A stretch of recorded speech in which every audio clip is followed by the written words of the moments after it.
million lives snuffed out.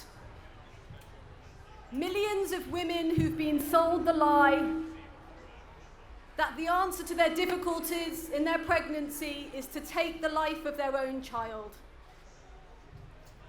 When will this madness end? How do we end abortion? There's 10 million missing from our society. And I know many of you here will have felt that loss personally.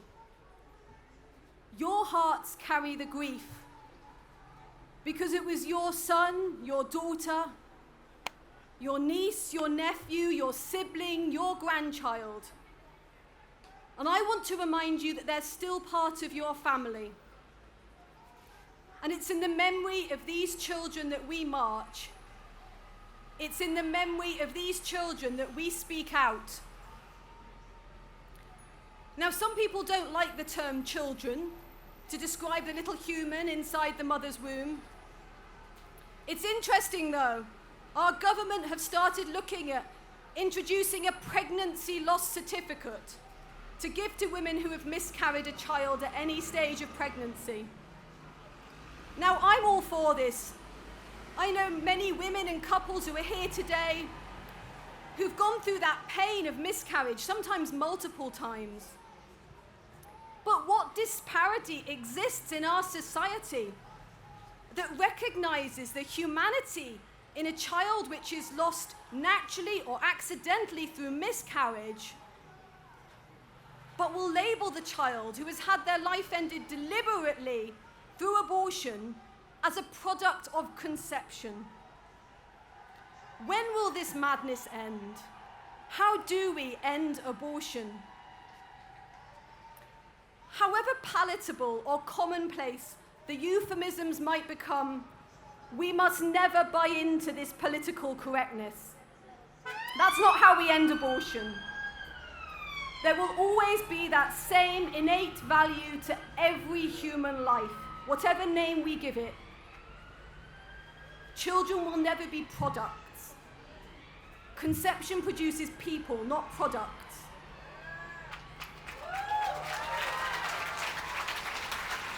At the end of the day, irrespective of what euphemisms might be used, inside the womb of every pregnant woman is a human child. That's not politics. That's not religion. That's science.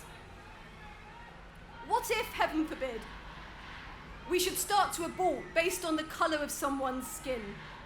After all, they abort based on the amount of chromosomes or on whether a child is male or female. So what if whether it's black or white became the new deal breaker? Where would the modern woke culture stand then, which so rightly recognises the inequality and prejudice that lies behind racism, but is content to see disabled children aborted right up until birth?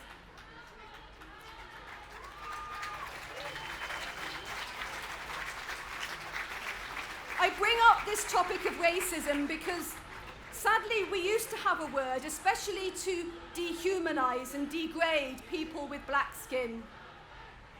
In using it, we degraded ourselves.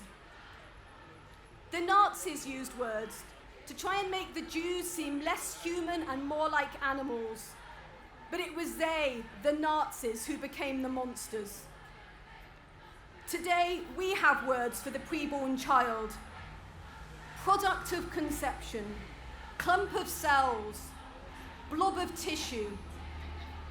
In using these words, it's us who lose our humanity.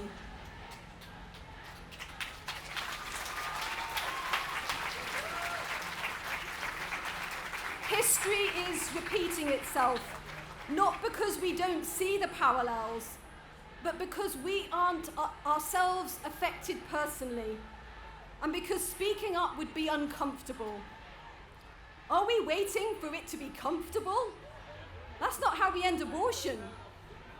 If we want to be on the right side of history, it's not just a case of believing the right thing, it's a case of doing the right thing.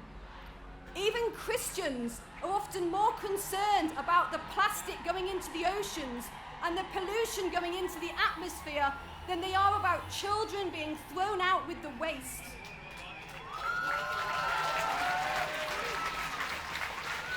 That's not how we end abortion. Church leaders, you might think you don't have a right to speak up on abortion. You don't have a right. You have a duty to speak on abortion.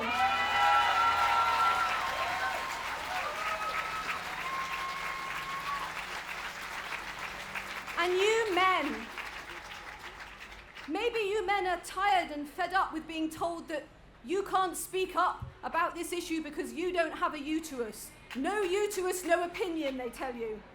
Well, that's not how you end abortion. Let me tell you a secret. You don't need a uterus to care about babies. You need a heart.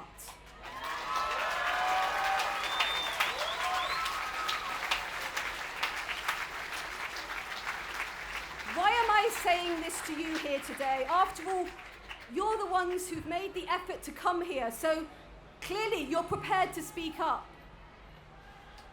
But when there aren't thousands around you, when the buzz of the day dies down and you're back in your humdrum routine of life, what will pro-life mean to you then? Will you be speaking up when people in your church frown distastefully at your politically incorrect message? Will you be witnessing to what you believe if it makes your friends or family uncomfortable? What about if you're told your work, your studies, your position that means so much to you is at risk if you make your views known or act on them? What are you prepared to leave, to lose, in order to stand up for what is true? Are we waiting for it to be convenient, practical, appropriate? Are we waiting for enough support, the right time before we speak out? That's not how you end abortion. If we really believe our message is the truth, then we must be prepared to speak it in season and out of season, to live it in love no matter what. If you are asking what it will cost you before committing, I can tell you now the price will be too high. No matter what the cost, no matter what we lose, we must never be silent. And that's how we end abortion.